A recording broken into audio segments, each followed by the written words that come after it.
Thunder Force 2, known in Japan as Thunder Force 2 MD, very creative, is a scrolling shooter developed by Technosoft. It was first released in Japan in October 1988 for the Sharp X68000 computer and later ported to the Sega Mega Drive / Sega Genesis. It was the first Sega Mega Drive game in Japan published by a third party. The game takes place after the events of the first Thunder Force. People want to kill other people, allegiances were broken, hidden plots were discovered. Bad stuff. Like usual, you elect to talk reason with lasers and a spacecraft. You pilot a spacecraft in two different viewpoints, one from above and the other from the side. Later games in the series dropped the top-down view for the side view only. The game was known for its weapon system, which was varied and had many different options for you to play with. Later versions of the game improved on this mechanic, which can be a bit of a hallmark of the series. Fun fact: the cover of the Swedish version was edited and then photographed and printed on Fujifilm. The original cover was deemed too violent, which was the point of the edit. But it's weird. I'm pretty sure all the story plots had to kill everyone. Tommy Lasorda Baseball was launched on the Sega Genesis in North America. It later came to Europe and Japan under the title Super League. This was how I got to know the game, as me and my brother played this game quite a lot and sunk in many hours. Tommy Lasorda endorsed the game, who at the time was the manager of the Los Angeles Dodgers. What does that mean? Well, they had his name. And his name.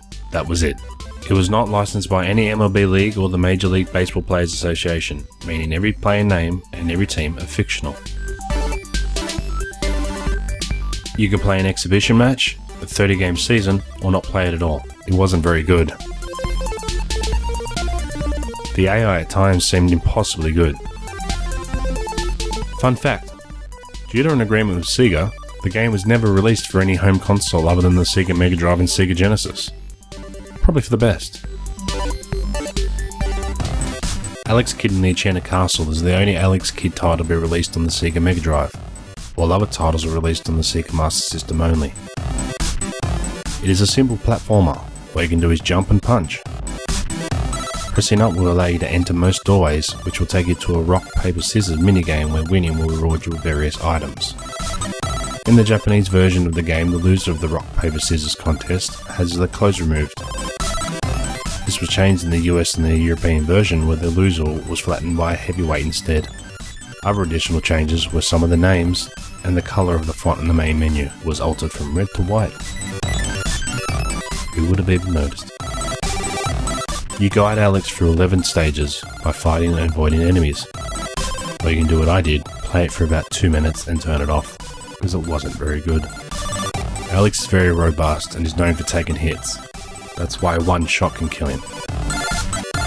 Fun fact: Alex lives on the planet Ares, controlled by his brother. After hearing a rumour that his long-lost father King Thor is still alive on planet Paper Rock, Alex travels to the planet to search for him.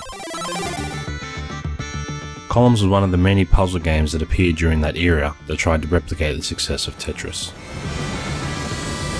It takes place inside a tall rectangular playing arena, just like every other puzzle game. Your goal is to combine 3 symbols together, either horizontally, diagonally, or vertically. It doesn't matter which way you do the orientation, as long as the 3 coloured gems match. Gems fall from the sky as a group of 3. They can be either the same colour or a mixture of colours. It's your job to guide those gems down into place. Where you put them is up to you. The goal is to match 3 to eliminate them and other gems off the board. Sometimes you'll get a wild card. This is called the magic jewel column. What that does is when it hits a gem of a particular colour, whether it be blue, gold, green, all gems of that colour are taken off the board immediately, which can cause other combo effects elsewhere as gems fall into place. As you progress, the game gets faster and faster.